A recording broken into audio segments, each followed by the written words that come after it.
Hello everyone, आज हम class 8 के लिए एक्सरसाइज 6.3 कर रहे हैं। यहाँ पर हमें फर्स्ट क्वेश्चन दिया गया है कि निम्नलिखित संख्याओं के वर्गमूल ज्ञात करने के में इकाई अंक की क्या संभावना है। हमें फाइंड आउट करना है अगर हम इन सभी जो नंबर्स हमें दिए गए हैं इन नंबर्स का वर्गमूल निकालें यानी कि स्क्वायर रूट निकालें तो क्या हमारे पास इनकी इकाई क्या होगी, उसकी संभावना हमें फाइंड आउट करनी है। उसकी जो चांसेस हैं वो हमें फाइंड आउट करने हैं। अब यहाँ देखिए, इनके वर्गमूल की इकाई पर हम ध्यान दें। अगर वो 0, 1, 4, 5, 6, 9 है तो अब हम जो संख्या निकालेंगे वर्गमूल करके, जो हम संख्या इनका अंडर रूट करके जो भी संख्या हम निकालेंगे तो उसका इकाई का अंक भी क्या होगा, यही होगा। ये हमारे पास रूल होता है कि अगर किसी संख्या के पीछे जिसका वर्गमूल निकालना है उसके इकाई अंक पर इनमें से कोई भी अंक होगा तो उसके आंसर में भी वही अंक पाया जाएगा। अब यहाँ देखिए, यहाँ 1 है, सो यहाँ भी हमारे रूल के हिसाब से ठीक है। 6, 1 या फिर 5 सभी नंबर्स जो हैं उनके यूनिट डिजिट हमने देखे, इकाई अंक देखे और वो सभी हमारे रूल के हिसाब से सही हैं। इसका मतलब इस नंबर का अगर वर्गमूल निकाला जाए तो इसके वर्गमूल के आंसर में भी इकाई अंक 1 होगा। यहाँ 6 है तो यहाँ भी 6 होगा, यहाँ 1 है तो यहाँ 1 होगा और यहाँ 5 दिया गया है तो यहाँ 5 ही होगा।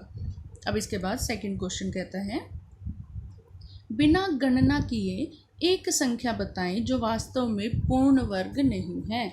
आप लोगों को आपको वह संख्याएं बतानी हैं इनमें से जो पूर्ण वर्ग नहीं बनती हैं। अब आपके पास क्या रूल है, हम जानते हैं कि संख्याओं के वर्गों में इकाई का अंक ये होता है। जब किसी संख्या का वर्ग निकाले तो इकाई के अंक उनके क्या होते हैं, ये इकाई के अंक होते हैं।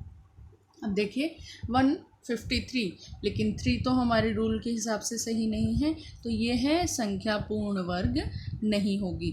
इन्हीं में से कोई एक संख्या होनी चाहिए इकाई अंक पर। 7 तो 7 भी पूर्ण संख्या नहीं होगी क्योंकि 7 हमारे इकाई अंक पर नहीं होना चाहिए, बल्कि 0, 1, 4, 5, 9 और 6 इनमें से कोई एक संख्या होनी चाहिए। अब यहाँ 8 है, इसका मतलब ये भी पूर्ण वर्ग संख्या नहीं बनेगी। 1, हाँ यह संख्या पूर्ण वर्ग है। यह आप क्वेश्चन बहुत इजी है, इस रूल के हिसाब से आपको ये क्वेश्चंस को सबको सॉल्व करना है।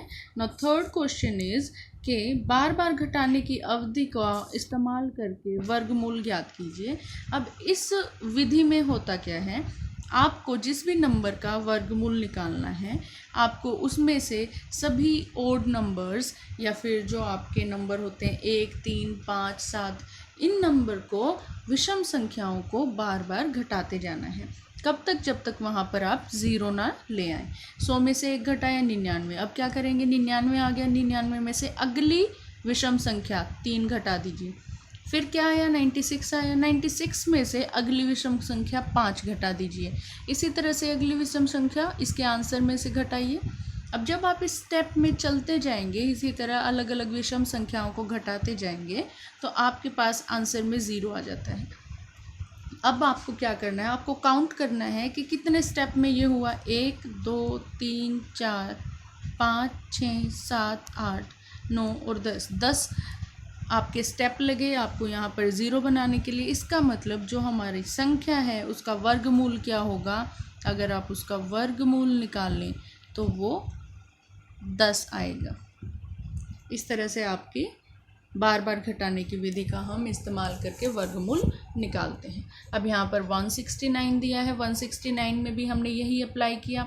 इन सभी क्वेश्चन को हमें सॉल्व करना है और बार बार हम इसे घटाने की प्रक्रिया से हम इन्हें सॉल्व करते हैं। सॉल्व करने के बाद हमारे पास आंसर में क्या आता है, हमारे पास अगर हम इन स्टेप्स को काउंट करें 0 बनने तक तो ये 13 होगा और वर्गमूल भी यही होगा।